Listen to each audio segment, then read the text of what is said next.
Hello hi नमस्कार। तर या ब्लॉगमध्ये तुमचं अगदी मनापासून स्वागत आहे। खूप दिवस झाले ना मी ही साडी आणून ठेवली होती, कारण मला ही खूप आवडलेली ड्रेस शिवण्यासाठीच मी आणलेली आहे ही साडी। पण काहीच समजत नव्हतं काय याचं कसं शिव, म्हणजे कुठल्या पॅटर्नचं हे छान दिसेल, काही डोकं चालत नव्हते। खूप दिवस झाले ती कपाटामध्ये अशीच पडून होती। शेवटी मग ती हातात घेतली, त्याचा अस्तर आणला आणि म्हणलं चला आज याचं काहीतरी निकाल लावायलाच पाहिजे। तर यूट्यूबवर सर्च केला सिंपल कुर्ती कटिंग आणि त्याच्यावरती नेक डिझाईन कशी लेस लावायची वगैरे वगैरे। तर तेवढ्यात मला एक व्हिडिओ छान असा भेटला, त्याचप्रमाणे माझ्या साईजने कटिंग करून घेतला आणि अशा पद्धतीने मी त्याला गळ्याला लेस लावली। हे काचेचे मिरर म्हणजे वर्क केलेलं लेस आहे, याला काच आहे, जी गोल दिसते ना ती काच आहे।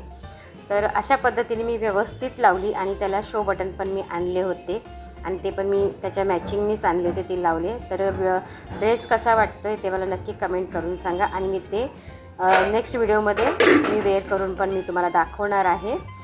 तर ना काय झालं माहिती आहे का, संध्याकाळची वेळ झाली आणि मग ड्रेस शिवून झाला, तर म्हटलं चला आता स्वयंपाकच करूया। तर तुमच्याबरोबर स्वयंपाकाचा व्हिडिओ मी शेअर करत आहे। तर बघू शकता इथे तुम्ही मस्त असं मी मोठे काय चवळी आणली, एक बारकी चवळी असते आणि मोठी चवळी असते, ती आणली मी आणि त्याला व्यवस्थित म्हणजे छान अशी नरम शिजवून दिली। त्याच्यासोबत 2 बटाटे पण टाकले आणि चवळी इतकी नरम शिजली ना, खूप छान शिजली।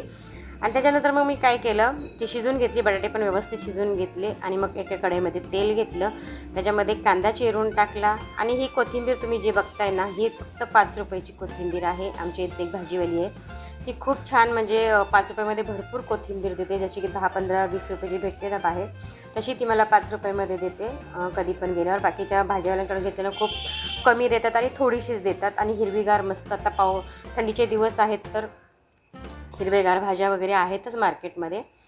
मग कढईमध्ये ना मी कांदा परतून घेतला, त्याच्यानंतर मग गरम मसाला टाकला, थोडंसं लाल तिखट टाकलं, हळद टाकली आणि 4 हिरव्या मिरच्या मी कापून टाकल्या, मला खूप आवडतात तशा हिरव्या मिरच्या कापून टाकलेल्या।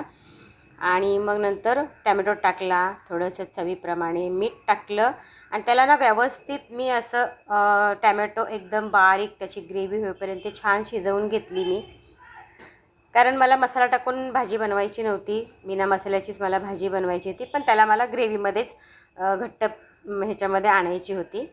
तर व्यवस्थित टॅमॅटो वगैरे पण शिजून झालेलं तुम्ही बघू शकता इथे। तर म्हटलं चला तुमच्याबरोबर पण थोडंसं आपला व्हिडिओ शेअर करावा।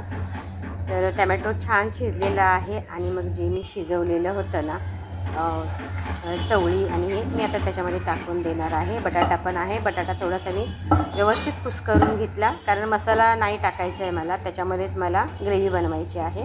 आणि चवळी जी एकदम नरम शिजलेली आहे ना, मी त्याला अजून थोडीशी हाताने अशी कुस्करून घेतली व्यवस्थित, कारण थोडंसं घट्टपणा येण्यासाठी।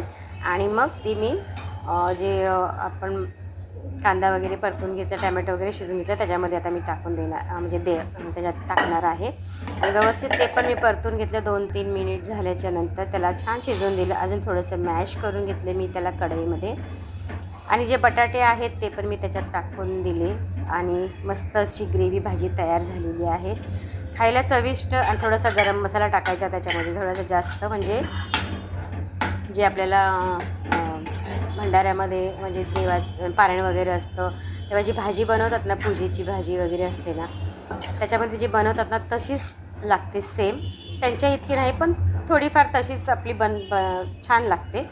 तर बघू शकता इथे मस्त अशी भाजी रेडी आहे। थोडंसं मी त्यात गरम पाणी टाकणार आहे, कारण मला भाताबरोबर तेच खायचं आहे आणि बाजरीच्या भाकरीबरोबर पण तेच खायचं आहे, कारण डबल आता मी काही बनवणार नाही, एकच बनवणार आहे। तर इथे बघा तुम्ही भाजी रेडी आहे आणि माझा व्हिडिओ पण आता संपत आलेला आहे। तर व्हिडिओ कसा वाटला ते मला कमेंट करून सांगा आणि नवीन असेल तर चॅनल सबस्क्राईब करा, लाईक करा, शेअर करा आणि छानशी कमेंट करा आणि माझे व्हिडिओ तुम्हाला कसे वाटतात तेही मला सांगा आणि माझे व्हिडिओ तुम्ही कुठून बघतात तेही मला सांगा प्लीज, तुमचा सपोर्ट असू द्या। तर चला अजून एका नवीन